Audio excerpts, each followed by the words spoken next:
Neo-trash, sometimes known as hackcore, is an esoteric microgenre combining elements of math metal, digital hardcore and power violence with political activism and dark humour to create an anarchic audio assault.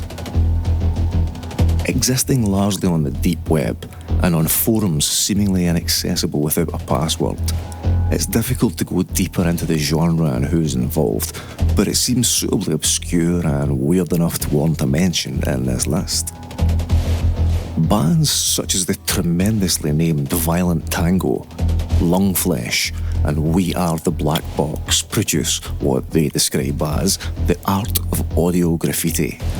Socio-political diatribes set to program beats and distorted samples, performed at breakneck speed and with more unexpected turns than a drive with O.J. Simpson. If you're a fan of bands like Melt Banana and The Locust, then neo-trash could be right up your noisy little street, because it's fast, frenetic, and fucking mental.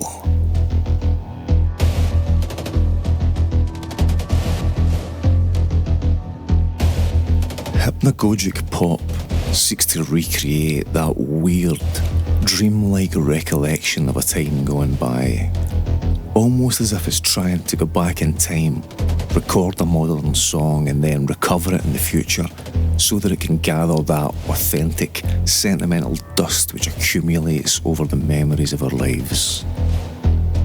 For those who don't know, hypnagogia is the state between sleep and dream. That place we find ourselves as we lie on the edge of waking, where our awareness is malleable and experience seems softened, often involving unusual images arising in the mind's eye. There's a very distinctive quality to that state of consciousness, and it is this that hypnagogic pop seeks to invoke in the listener. Many of the artists in this microgenre were also involved in the birth of Vaporwave, which should give some indication of the general wooziness and retro charm involved here.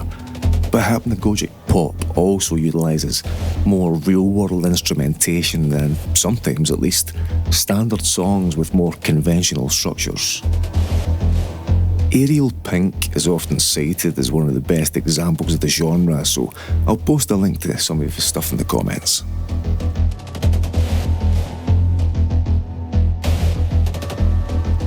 Extratone is literally the fastest genre in the world, clocking in at over 1,000 beats per minute. Now, for those who are musical or who, like me, have all the rhythmic sensibilities of a dead sheep, 1,000 BPM is very, very fast. Most modern pop and dance sits at around 120 BPM.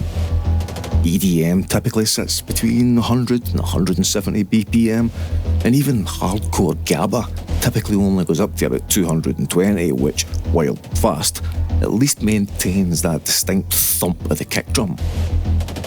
But not Extratone. No. Extratone, as the name implies, turns the kick drums, normally the heart of any track, into a solid tone. Musically, it's ridiculous.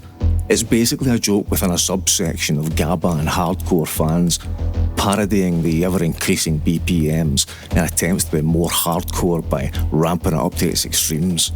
Other related subgenres include the ludicrously aggressive splittercore, the slightly more highbrow flashcore, and the quite frankly hilarious cybergrind, each of which pushes the tempo beyond any reasonable speed and then proceeds to smash you in the face with it. Interesting side note, technically, bald hipster techno guru Moby was the first one to take the tempo up to over 1,000 BPM in the imaginatively named track 1000. The difference between Moby's 1992 track and Extratone is that he didn't maintain it for the whole track, instead using it as part of the composition but ultimately sticking back around 100 BPM. I just thought you might be interested.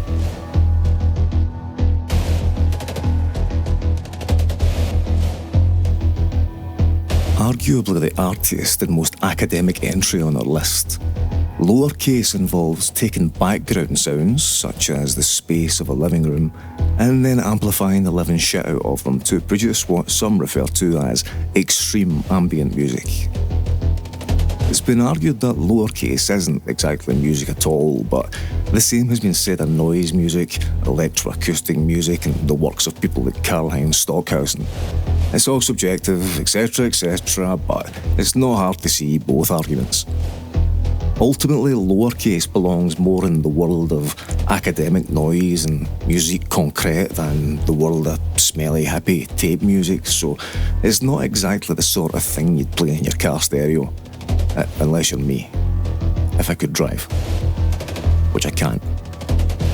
The use of everyday sounds in musique concrète is nothing new, but the use of digital tools to boost and manipulate the bare audio signal provided a whole new frontier for sound designers, composers and academics. All in all, it's not a genre for everyone, but those who enjoy composers like John Cage, Stockhausen, or even just fans of super lo-fi sounds in general, it's an interesting avenue to explore.